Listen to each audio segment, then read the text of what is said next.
Now let us begin to understand Ashtanga Yama. The first limb of Ashtanga Yoga, the Yama, Ashtanga Yama. The Yamas are Ahimsa, Satya, Asteya, Brahmacharya, Parigraha. The Ahimsa is non-killing, non-injuring, non-offending, non-agitating, non-decomposing, non-disquieting. And of course, it is about the others. Non-killing towards others, non-injuring the others, non-offending others, non-decomposing, discomposing others, non-disquieting others, so also non-flurrying others, non-perturbing others, non-flustering others, non-upsetting others, non-revenging others. This is what is Ahimsa. Ahimsa is a saintly quality. Ahimsa is Kayika, Vachika, Manasika. The instruments of observing the principles of Ahimsa are Kayika, Vachika, Manasika. When they are Kayika, the observance is bodily with its aggression tendency, aggression expressions abated and kept at bay. There should be no violence in body. And such a tendency of aggression and violence should be mitigated. That is practicing Ahimsa on Kayika plane. The Himsa comprises of aggressive and violent actions and gestures. This should be averted in Ahimsa. The mental Himsa is in the form of violent thinking, violent planning, mental sinning with injurious ideas. The subterranean anger, subterranean exasperation, subterranean malice, and subterranean violence is the potential for Manasika Himsa. And to overcome that or to mitigate it, one must practice Manasik Ahimsa. The Vachik Himsa lies in articulation and oration and in vocalization. And that is all aggressive, that is all violent, that is all abusive. So abusive words, aggressive words, violent words are to be avoided. That is Vachik Ahimsa. Ahimsa in speech is by developing not just sweet tongue, but deceitless, soothing, sorrow mitigating, candid and comforting words. The oral sword is said to be sharper than even the sword itself. The Himsic words are fiery than fire itself. The mindset of Ahimsa is to be developed and evolved by integral sadhana of Ashtanga. The mode of practicing Ahimsa. What to do for Ahimsa? Satsanga number 1, Sadhana Sangha number 2, Shastra Sangha number 3. The Satsanga consists of developing company with the Sattva-guna, Satvika Jana, Satvika Sangha. All associations should be Satvik. The intakes of body and mind and senses should be Satvik. Satvik Ahar, Satvik Vihar, Satvik Achar, Satvik Vichar is the sadhana for Ahimsa. Eat Satvik, think Satvik, act Satvik is the instruction of saints, sages and yogis. That is Ahimsa sadhana. Avoiding Asatsanga, avoiding Rajasanga, avoiding Tamasanga is equally important. In the modern context, it might be said that non-vegetarian diet results into non-vegetarian mind, non-vegetarian speech and non-vegetarian actions. Therefore, not only vegetarian diet but Sattvic diet. Sattvic diet will engender Sattvic mind, sattvic speech, sattvic tendencies, and ahimsa will be practiced spontaneously, naturally, organically. Himsa will be kept at bay, naturally, spontaneously, and organically. Having seen the satsanga for ahimsa and the satsanga for countering himsa, now we proceed to understand the sadhana sangha for ahimsa and sadhana sangha to counter himsa tendency. We have seen the Sadguna association company, which is important for countering himsa and developing ahimsa. Now let us see what is the sadhana. Now we need to know the sadhana of ahimsa. What is the sadhana for ahimsa? Ahimsa is understood to be a moral ethical principle. But it is not just a moral ethical principle, there is a practice, there is a sadhana for it. What is it? Well, the sadhaka needs to have a sadhana sangha for inculcating, developing, evolving ahimsa and avoid the tendency of himsa. The sadhana consists of endeavor, effort. A sadhana means there is an endeavor, there is an effort, there is a scheme of practice, there is a scheme of effort. So we have to identify what is the scheme of effort for inculcating, evolving, developing ahimsa and practicing ahimsa. So there is an endeavor, there is an effort in sadhana. There is no sadhana without endeavor and without effort. So effort and endeavor is consisting in any sadhana, and here for ahimsa. Then apart from that, there is some sort of restraint. Somewhere the sadhaka needs to exercise restraint and needs to observe certain things. So there are set of things which are observances, there are set of things which are restraints, there are set of things which are effort and endeavor. This is how the ahimsa sadhana consists of endeavor, effort, and observances and restraints. The sadhana consists of asana here. Being a yogic principle, ahimsa, as I just now said, it is not a moral ethical principle. For ahimsa there is a biochemistry, for ahimsa there is physiology, for ahimsa there is a neurology, just as there is neurosis of himsa. Himsa is because of neurosis. Just as there is physiology for himsa, there is physiology of agitation. There is biochemistry of agitation. The himsa takes place because of irsome, ireful physiology, ireful biochemistry. So we have to understand here that there are asanas to develop biochemistry for ahimsa and mitigate biochemistry of himsa. Ahimsa here is a yama and it is a practical aspect. Yama is to be practiced, and how it is to be practiced? Mitigate the physiology of himsa, mitigate the physiology and biochemistry of himsa, mitigate the physiology, biochemistry and neurology of himsa. And asanas come to work here. There are asanas which can work towards this end. There are pranayamas, there are bandhas, there are kriyas, there are mudras which can work to mitigate the tendency of himsa, mitigate the biochemistry of himsa, mitigate the impulse of himsa and help evolve the nature of ahimsa. The pancha prana management, the 5 pranas, prana apana vyano dana samana, the 5 pranas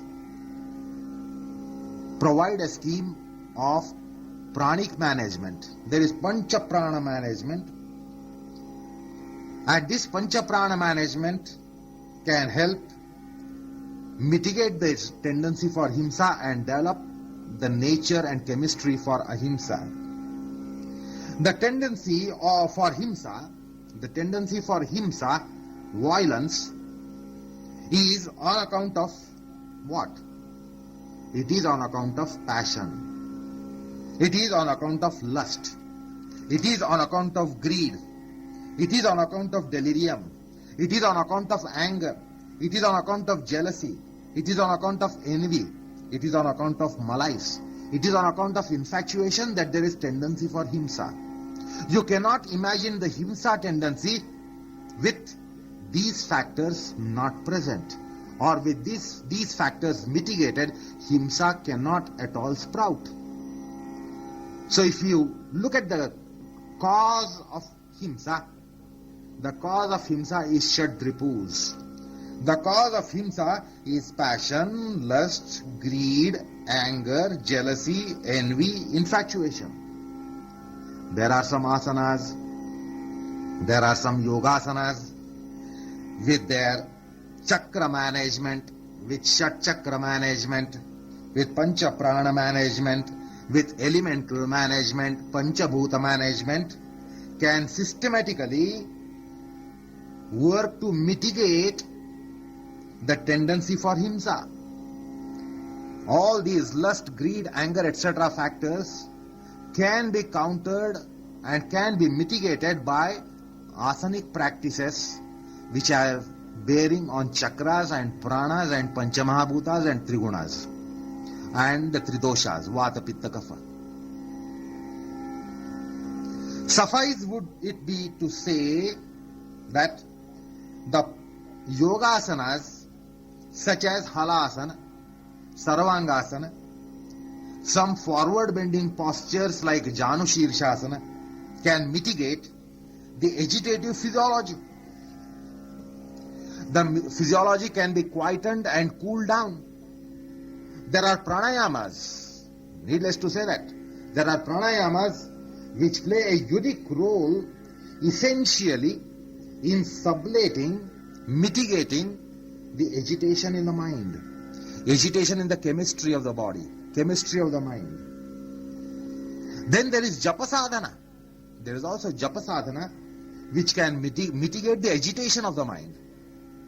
There is nama sadhana. There is nama sadhana which can mitigate the irritation in the mind, agitation in the mind. These are all the aspects of Swadhyaya and Ishvara Pranidhana. Then, at the same time, as sadhana, the sadhaka has to practice ahara shuddhi, which is aspect of shaucha, ahara shuddhi. Then japa and nama sadhana can also work as shaucha. The nama and the japa can purify the mind, cleanse the mind, consecrate the mind, purify the mind, ennoble the mind. That is shaucha. So nama and japa can work as shaucha, nama and japa can work as swadhyaya and Ishvara Pranidhana also. They can mitigate the agitative tendencies. They can mitigate the IRSM physiology, IRSM biochemistry. The dhyana sadhana and Ishvara Pranidhana can make innate changes to mitigate himsa. That is how sadhana can work in generating and radiating shanti and samadhana. These practices of asana, pranayam, bandhas, mudras, kriyas, japa, nama, Ishvara Pranidhan, all these can generate and radiate shanti, the peace of mind, the samadhana, contentment of mind. And when there is peace and contentment in the mind, shanti and samadhana in the mind, you cannot even imagine himsa tendency bubbling up. And this helps develop and evolve the principle of ahimsa. This is how ahimsa sadhana is there in Ashtanga Yoga. Ahimsa is not merely a commandment. It is not a moral ethical principle that practice ahimsa and don't practice himsa. This The ethicalists, the moralists have been telling from time without beginning with no avail. Why? Because they have not provided any sadhana for it. Whereas yoga provides sadhana for developing ahimsa tendency and mitigating himsa tendency. Well, point is basically Shanti Samadhana is to be generated, engendered, evolved, augmented, escalated.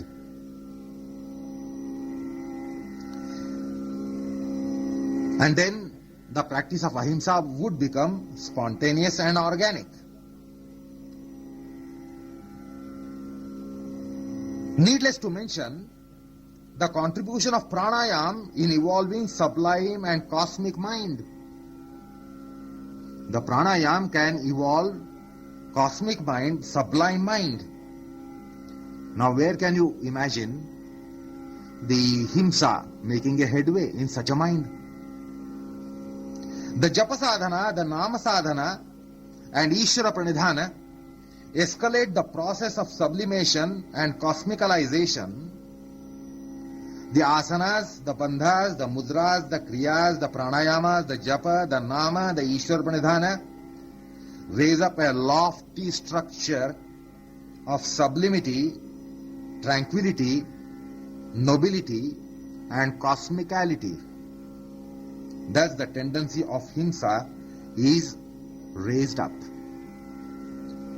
And it is raised to skyline.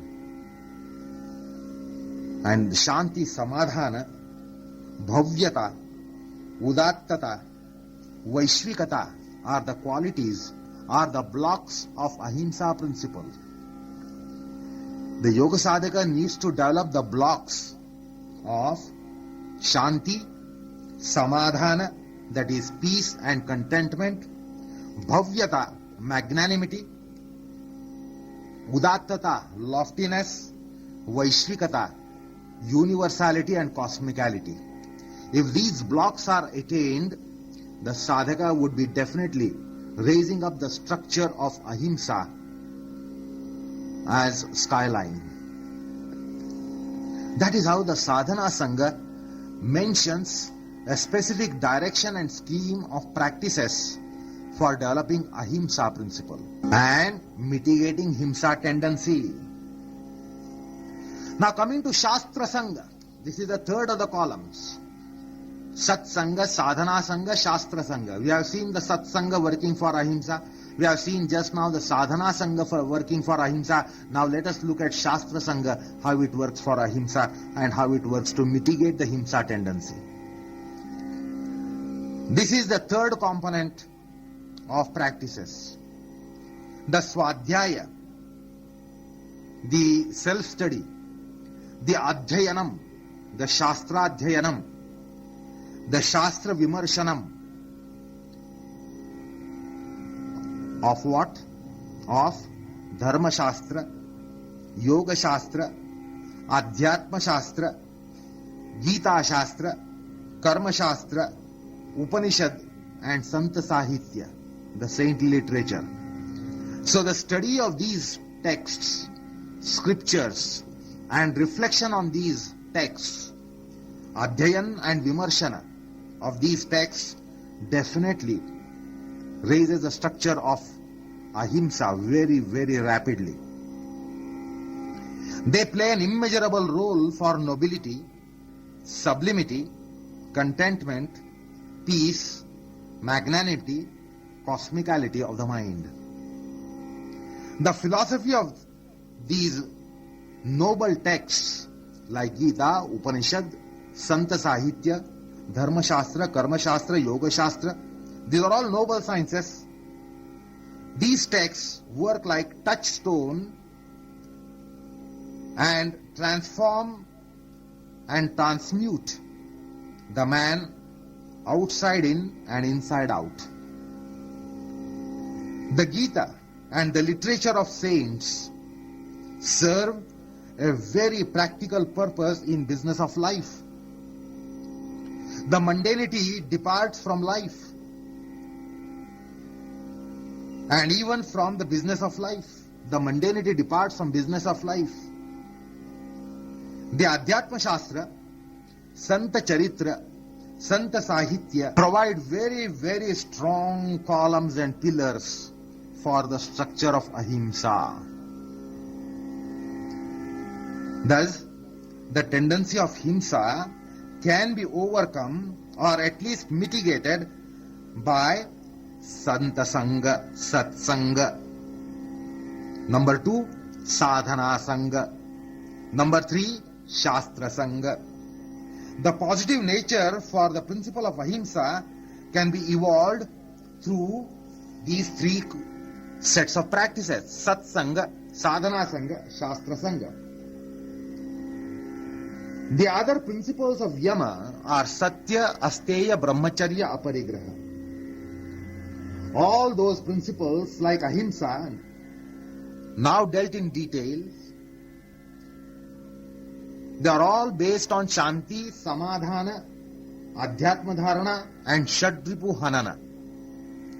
If we have to inculcate as sadhakas the principle of Satya or Asteya or Brahmacharya or Aparigraha and all of those, like ahimsa, we need to collect the blocks of Shanti, blocks of Samadhana, blocks of Adhyatma Dharana, and also with Shadripu Hananam. By mitigating the Shadripus, the 6 foes of the mind, Kama, Krodha, Lobha, Moha, Mada, Matsara. If this is the scheme, one can easily have the structure of Satya Sadhana, Asteya Sadhana, Brahmacharya Sadhana, Aparigraha Sadhana. The evolvement of all these yamas is on account of Sattva exaltation. We have to collect the Sattva Guna. Our Sattva deposits should increase. We have to build up the Sattva deposits. And it may not be necessary to elaborate on the role of Satsanga, Sadhana Sangha, Shastra Sangha for each of these principles. We can now understand how Satya principle can be developed with Satsanga, Shastra Sangha, Sadhana Sangha. How the Asteya principle can be developed with Satsanga, Sadhana Sangha and Shastra Sangha. We can imagine how Brahmacharya can be evolved with Satsanga, Shastra Sangha and Sadhana Sangha. So also Aparigraha. So also we can understand how Satsanga can mitigate Asatya, Sadhana Sangha can mitigate Asatya, Shastra Sangha can mitigate Asatya. So also these 3 can mitigate the Steyam, the Abrahmacharyam and the Parigraham. So the mitigation is also possible and the structure is also raised up with the Satsanga, Shastra Sangha and Sadhana Sangha. It should be noted here that all these 5 principles of Yama, Ahimsa, Satya, Asteya, Brahmacharya, Aparigraha, these 5 Yamas are based and founded on one and the same mindset. Each of those does not require different mindset. It is only one and the same mindset required for all these 5 principles. If you develop the mindset for Ahimsa, obviously you are developing it for Satya, Asteya, Brahmacharya, Aparigraha. They require one and the same mindset. And this mindset is bestowed by Sattva Sangha, Satsanga, Sadhana Sangha and Shastra Sangha.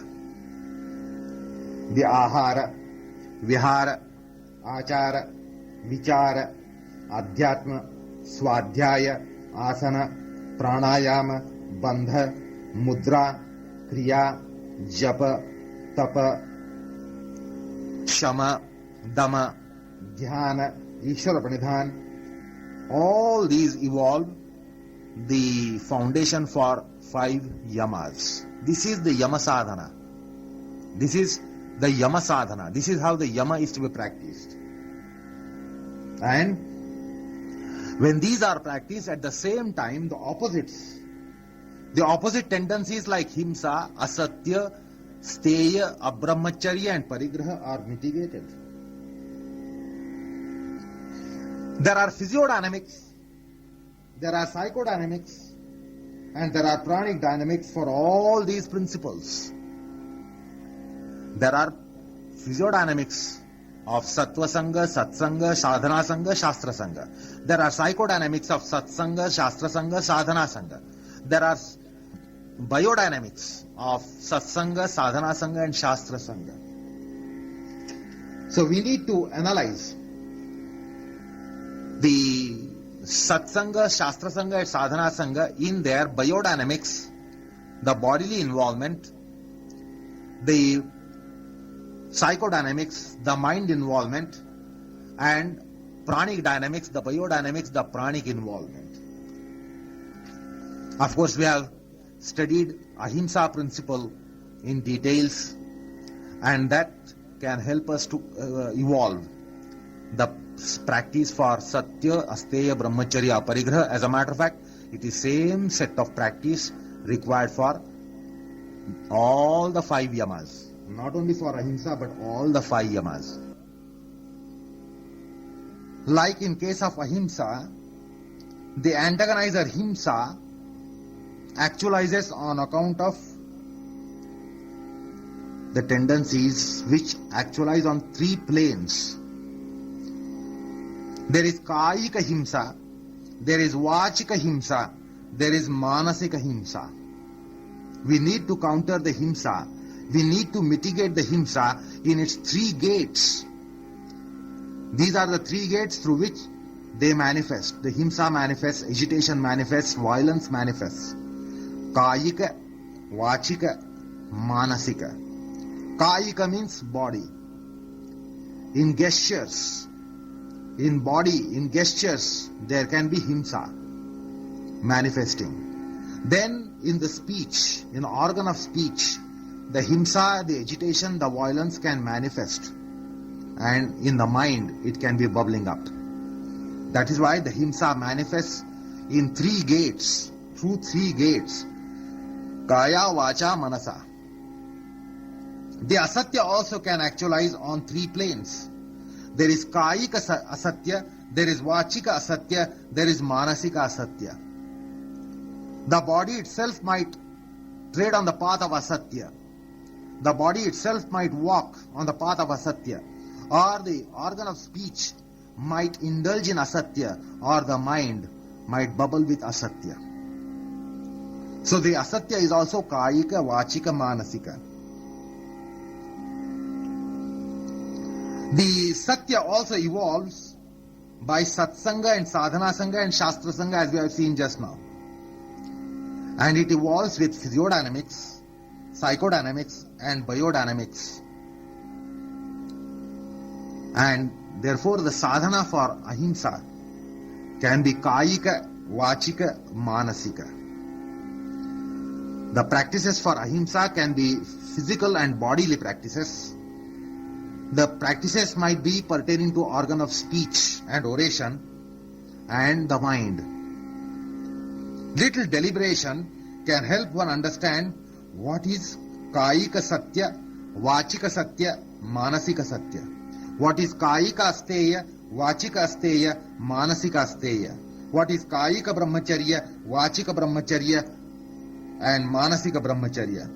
What is Kayika Aparigraha, what is Vachika Aparigraha and what is Manasika Aparigraha. A little deliberation will spell out how Ahimsa, Satya, Asteya, Brahmacharya, Aparigraha can be practiced and rather should be practiced in all the 3 instruments, Kaya, Vacha, Manasa. Each of these have biodynamics. Each of these have psychodynamics. And each of these have physiodynamics. The Kayika, Vachika, Manasika,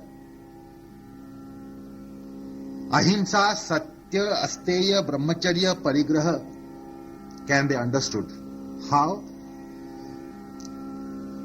Physically, these principles are to be practiced. How? Orally and vocally, in the speech, they should be practiced. And how mentally these to be practiced. All the yamas are founded on chitta sthairya, what is called abhyasa.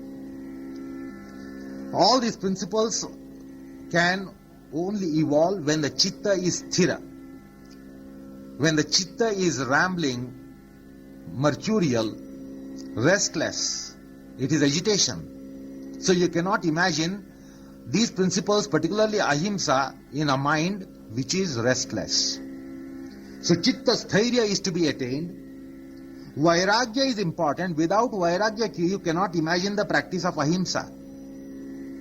With passion, you cannot imagine the practice of ahimsa. With the lust and greed in you, you cannot imagine the practice of ahimsa. You cannot imagine the mitigation of himsa with the passion and lust bubbling in the mind.